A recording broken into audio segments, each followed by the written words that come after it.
In the name of the cosmos. Hi, Mars. Do you have to go back?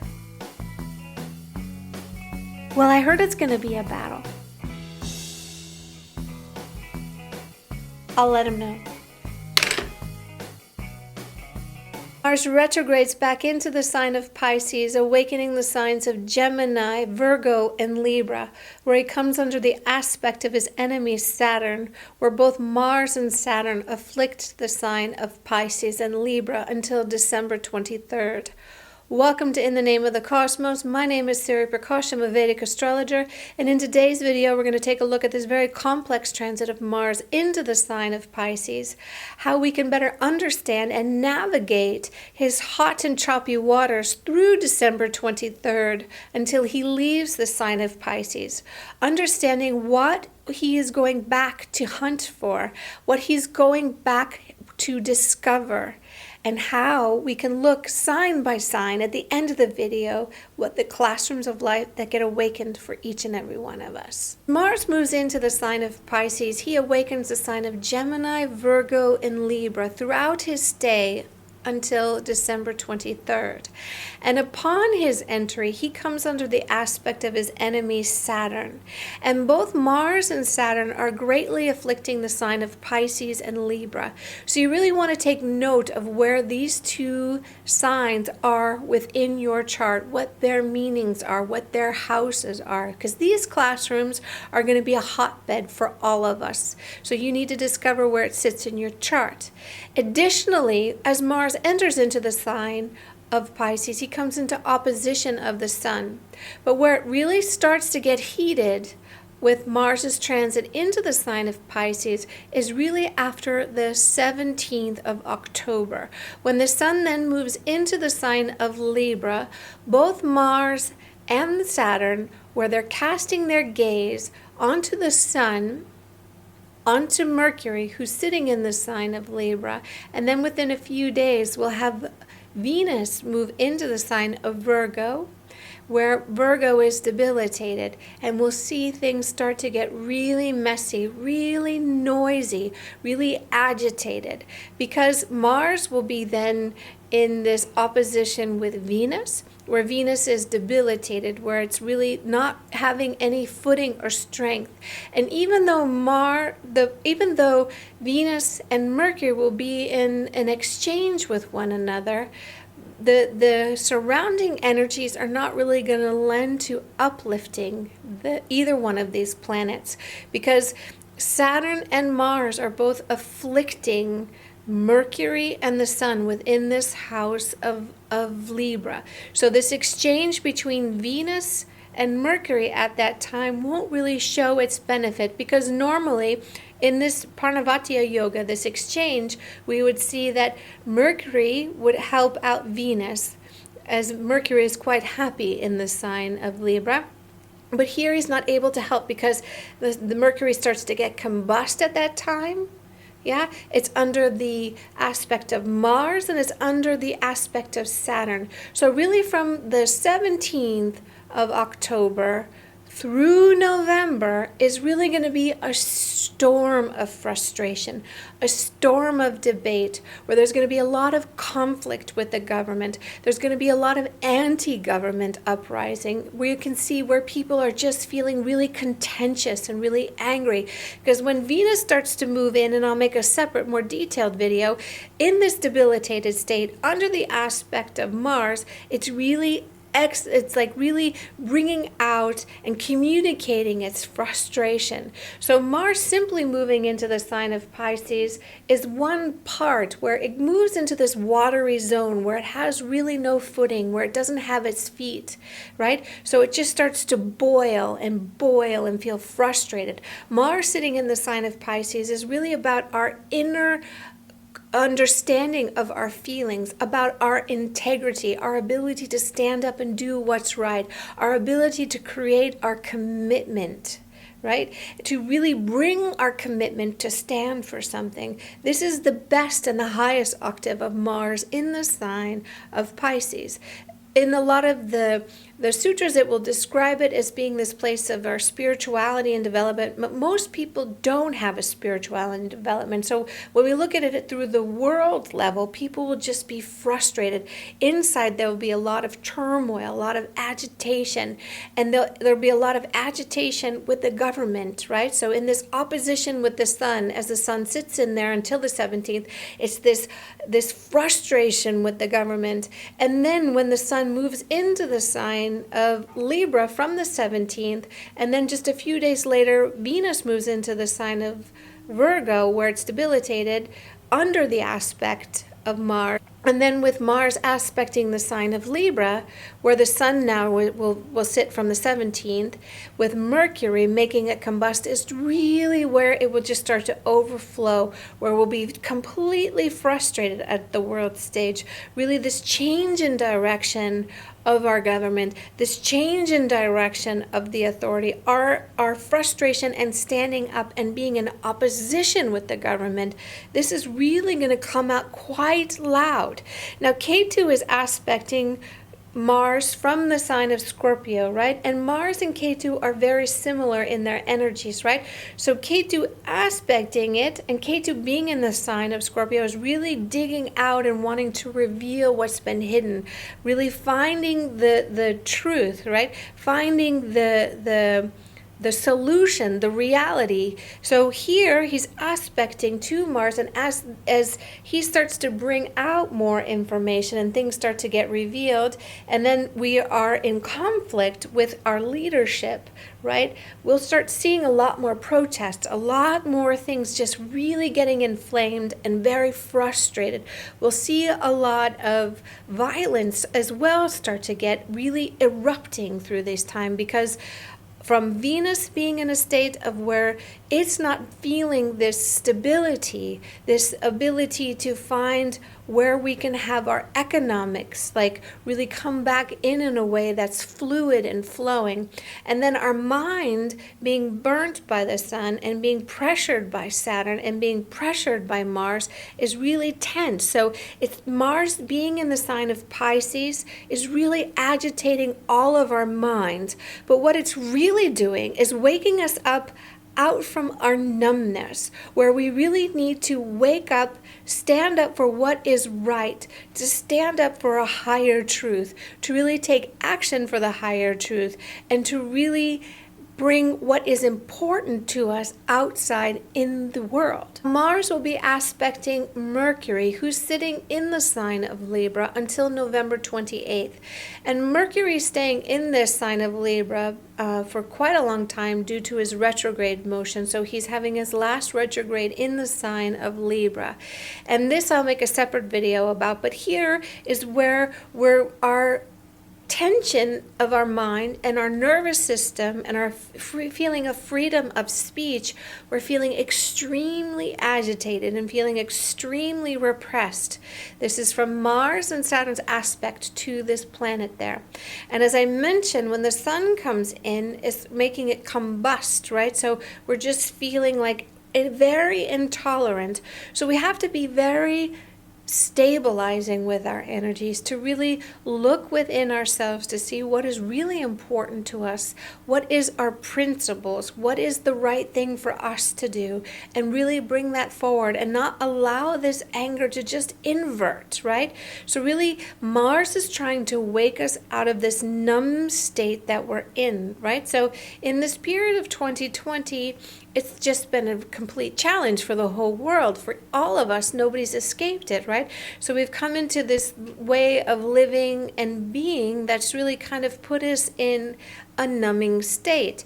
And now we start to become very alive. We start to become very awakened, right? So we had Jupiter and Saturn both go direct in September. And so as they're really kind of coming into more of their fruit, relaxing and moving forward, they're awakening our mind, right? So this is something that's very key for the vital energy of our thought process. But now our thinking mind comes under pressure and tension. So Saturn and Mercury are friends, but when we have the combination of Saturn and Mars both afflicting, then a retrograde Mercury, we become very, very angry.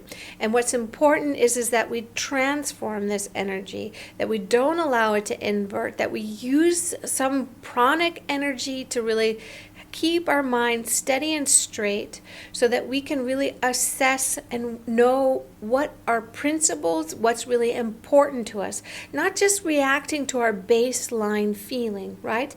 Because Mercury gets very magnetized to negative thought. Our mind gets very magnetized to negative thought. So we want to make sure that we connect with the breath so that we can reshift the energy of it, right? We will feel, with this transit of Mars into the sign of Pisces, we'll feel very repressed. We'll feel very much that our speech is not heard, right? Especially from the 23rd when Venus moves into the sign of Virgo. So this retrograde transit back into the sign of Pisces is not where Mars becomes inactive, right? So before, when he went in earlier this year, when he went into the sign of Pisces, he was not so active there. But now he's revisiting where he once was, and he starts to activate our mind. He starts to activate and challenge authority, right? So he's challenging the sun. And then the government starts to challenge Mars, the ability to action, our ability to find solution. So it becomes this tug of war between us and the government ruling how things are really shaping up. So we'll see throughout the world a lot of protests erupt, a lot of anger come out, a lot of confusion, especially within people who are living within the U.S. with the election. It's already a challenge with how to go out and do the voting, with it being by post or in person. There's a lot of challenge right now with this communication between government and its people. This we're going to just see erupt more and more throughout the end of the year. You want to just really be clear that you know what your principles are and that you're not being just swept away with anger. Really align yourself with what is important for you and what you want to see as a change in the world, and then bring that forward, because Mars in the sign of Pisces is that of where we become clear about our internal war that we want to actually make more solid in the real world. So we're transforming it within ourselves, this fire that starts to burn our inside of our soul, our spirits, and our being, to really know where we want to merge. Because it's very important in Pisces that it's not just a place to escape, but it's a place for us to recognize that we're interconnected with everything, that we're not just a drop of the ocean, but that we are the ocean, that what we have to say and what we have to do as individuals really, really matters. Also, with Ketu being in the sign of Scorpio, is that we're not going to get away with any kind of nebulous behavior. We have to take action. So if you try to escape, if you try to not take responsibility for yourself, it will affect you in 2021.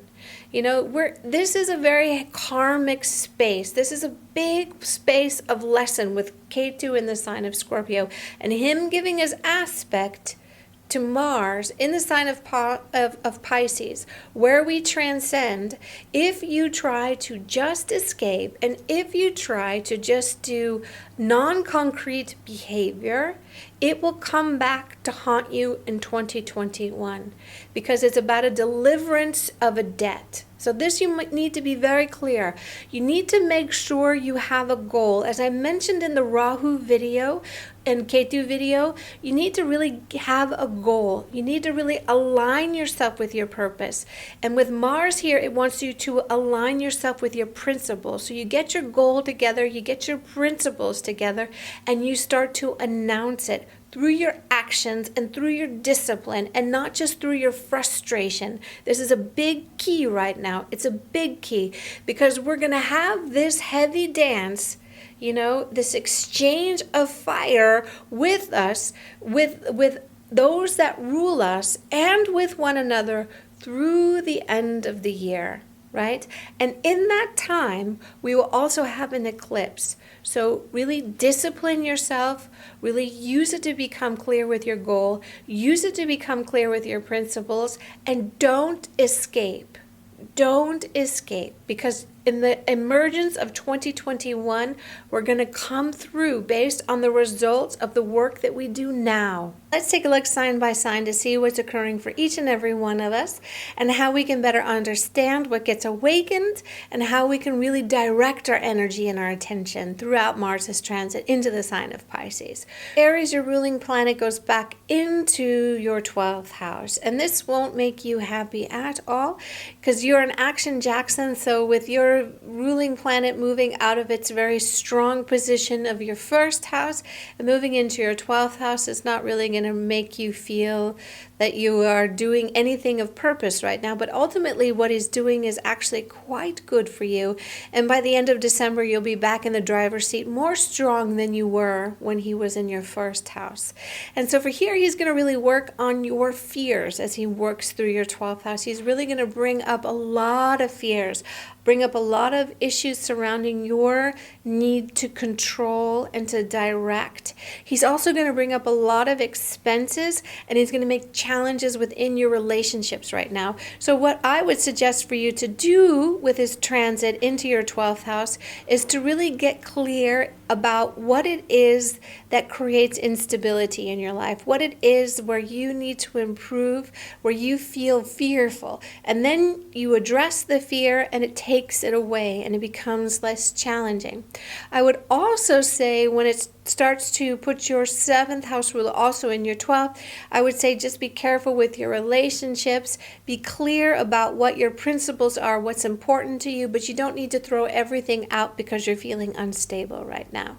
For Taurus, your 12th house ruler is moving into your 11th house, and he's really working to help stabilize you, to really help to stabilize your focus, to help stabilize your ability to decide where it is that you want to go. He's going to make you put more focused energy in taking the time to really understand this, and then he's going to push you to make a decision. Otherwise, you'll get cut out.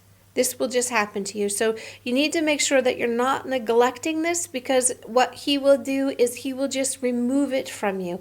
This is seen from Ketu's aspect to Mars in your 11th house, where you can just lose the opportunity as it's taken away from you. So here he's really pushing you to help you get more stabilized and get more clear about what it is that you want to do. So don't escape into a fantasy or a dream. Get clear. Just get clear and you'll be fine. And if you do that. For Gemini, your 11th house ruler is moving into your 10th house of career, and he's looking to your 1st house of self, your 4th house of home, and the 5th house of the things that you create, the things that you love, and your children.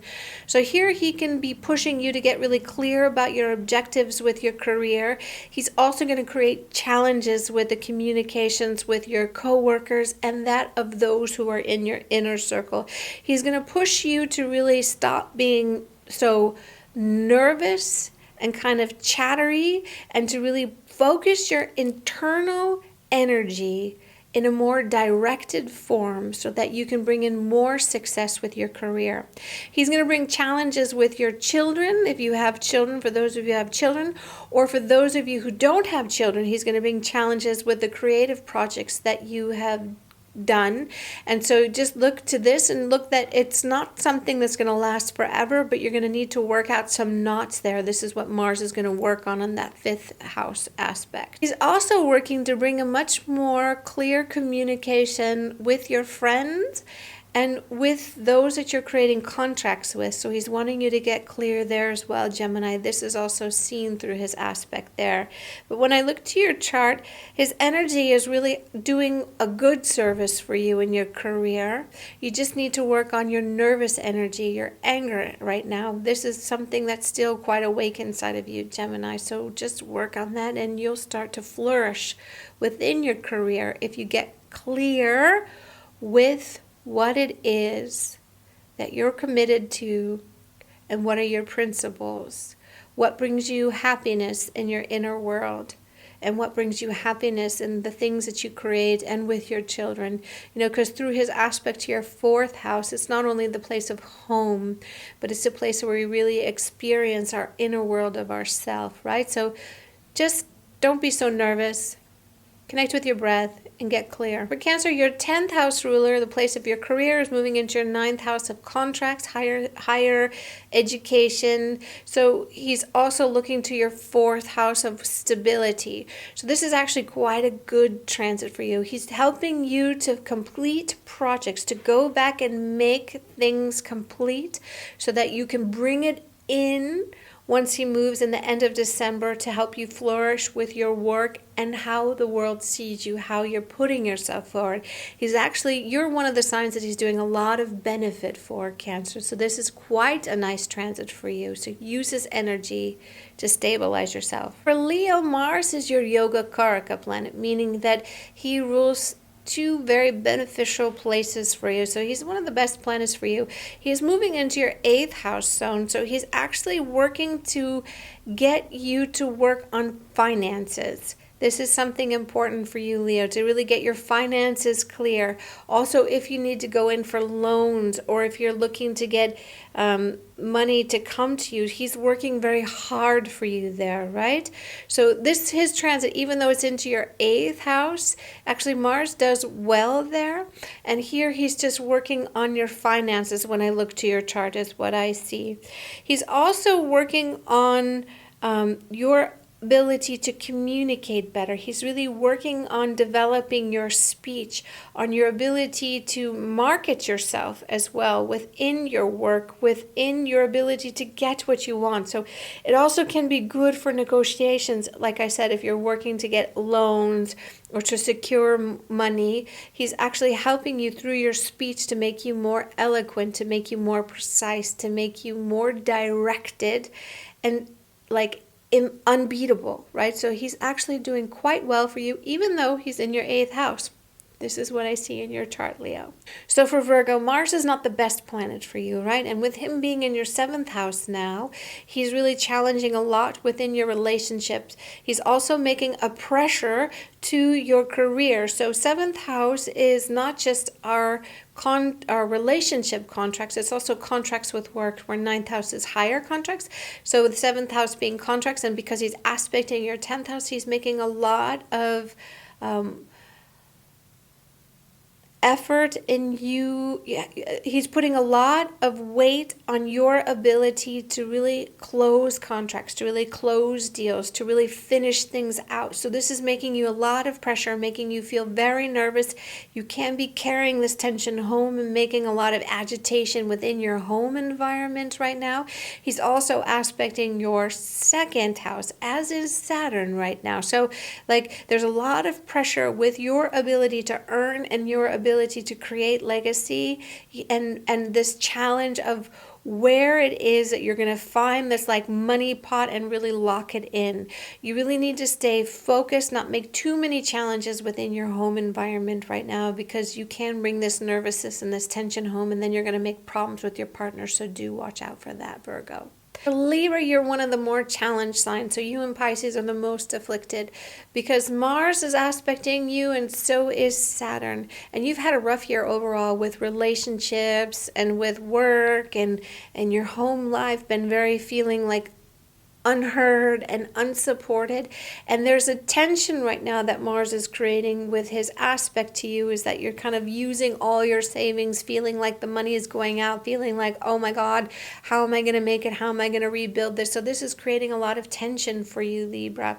But it does get better once he moves out of this zone back into December. So here he's just going to make you feel unstable during his transit. There's no other way to put it, And when the sun comes into your sign on the 17th, you need to really take care from there with Mars aspecting your sun and with Saturn also aspecting your sun, if this is your sun sign.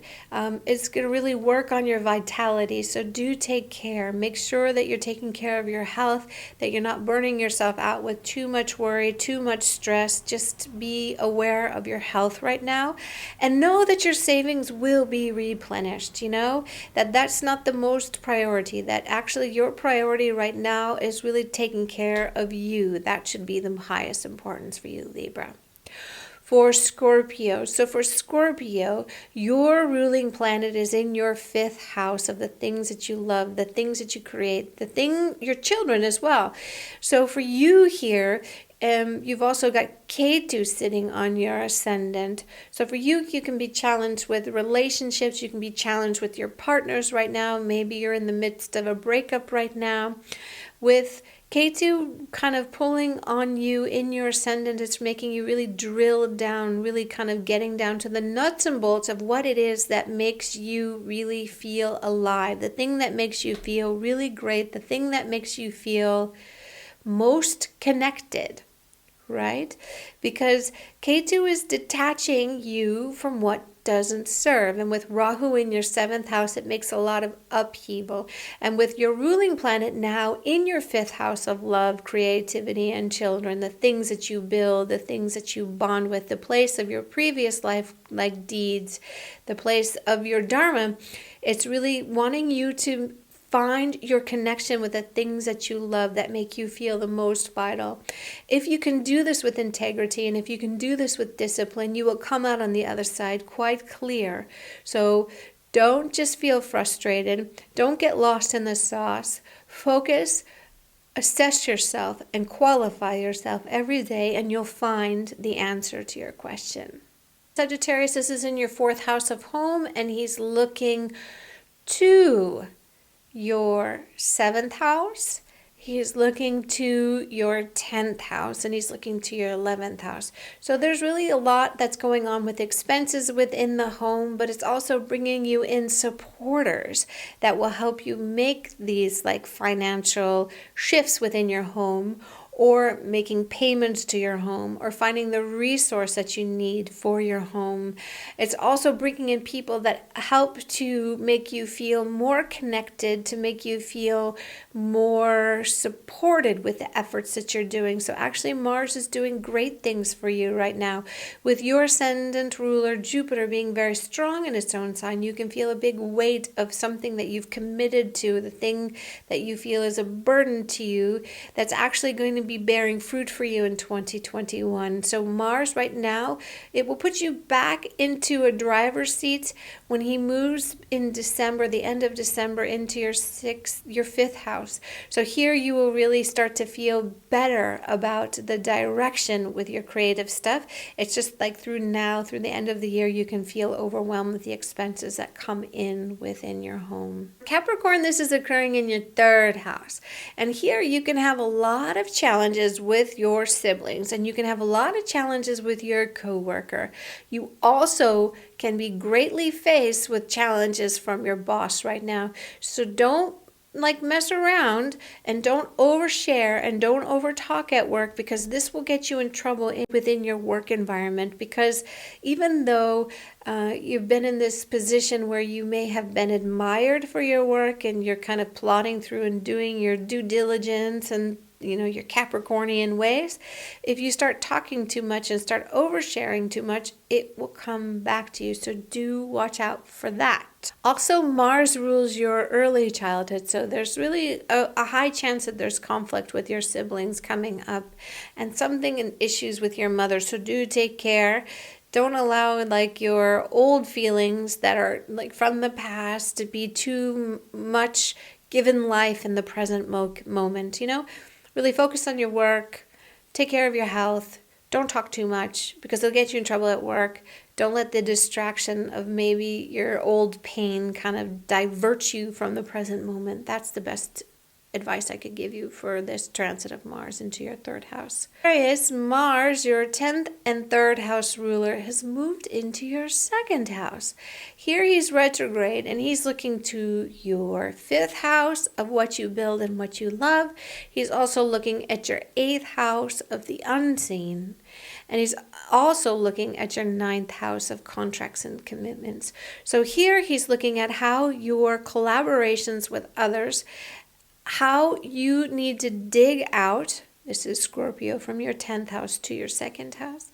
How you can dig out and really assess your current business strategies, the current business partners that you're doing collaborations with, because you'll start to get into deeper contracts, into long-term things, but really he's going to reveal some hidden secrets that need to come out, perhaps with those that you're aligning with, where you need to take very fast and quick decisions. Mars is going to be putting a lot of emphasis on your speech. He's going to be putting a lot of emphasis on how you're communicating to the world. He's going to be putting a lot of energy onto your self-value and how you are earning. But he's linking it with the things that you love, and he's linking it with your deepest fears of what you need to bring out into the world, and not to be afraid to bring out into the world, to just take the chance. And through this, with his 9th aspect, he's actually bringing a deeper connection and a deeper contract with yourself. So have the courage and have the due diligence and discipline to really check all that's within your field of who may be working with you, what you may be signing. Be very clear about this, and make sure that you're making good alliances and that you're able to say what it is that you need to, even if it's hard, right? And just commit to being successful. Pisces, you're afflicted by Mars being in your 1st house and Saturn aspecting it, right? Mars rules your 2nd house and he rules your 9th house. He's looking at your 4th house, your 7th house, and your 8th house, right? So this is a challenging moment.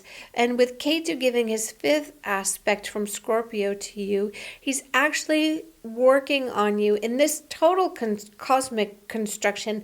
It's really working on you developing your inner stability, about you becoming more concrete with what is important to you, the contract that you make with yourself, how you're speaking about it, how you are presenting it, right? This is very much important for you to become more concrete and less avoiding. You know, there's a sense of with Pisces being very mystical, but in this mysticism about this transcending place is also this place where it's too much escapism and taking not enough self-responsibility. So you're being empowered to really find your self-authority, your self-driving force, the thing that ignites you, right? So this pressure is really making you into a diamond to really shine very brightly, to really come through illuminated and strong, able to take any pressure. But you need to not put your head in the sand. This is very much important for you, Pisces. Thank you very much for joining me in my video today. I hope that this was helpful in informing you of the challenges that await us with this Mars transit into the sign of Pisces. It's really important that we remain cool, that we keep our head cool so that we can take better decisions, because we're at this tipping point of really making significant changes in the world, about directing the direction of the world, and each one of us matters. But we want to do it with a state of real concreteness, of real presence, and really of our principles, what's really important, and recognizing that we're all interconnected. We're not just a drop in the ocean, we are the ocean. We need to start to create space for other people's ideas, have tolerance for other people, and be open to the ideas of others, and really work together. I wish you peace. I wish you blessings. I wish you strength. I wish you courage. And I look forward to seeing you in my next video. Satinam.